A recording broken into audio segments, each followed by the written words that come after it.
It was a historic meeting. The Iranian Foreign Minister Javad Zarif sitting around a table with his US counterpart, Secretary of State John Kerry.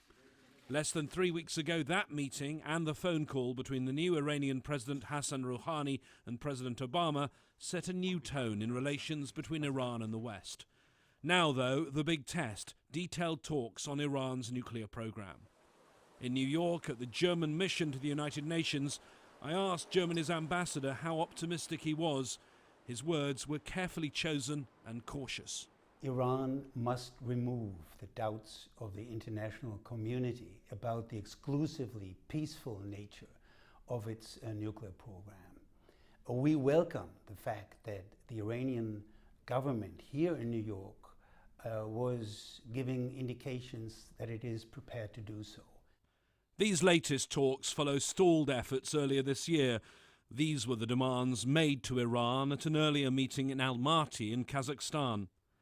In London, at the International Institute of Strategic Studies, one of the world's top experts on Iran's nuclear program told me this time the ball is in Tehran's court.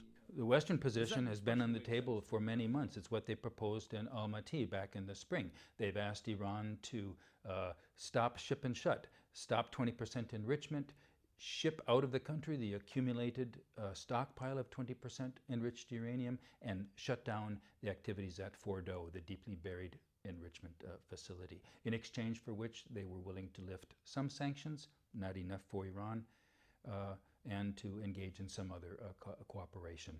They're waiting for Iran to respond to that offer. These will be important, some would say crucial talks, but they won't be make or break negotiations. Yes, they'll be going through the technical detail of Iran's nuclear program, but they'll also be trying to build much needed trust. James Bays, Al Jazeera, Geneva.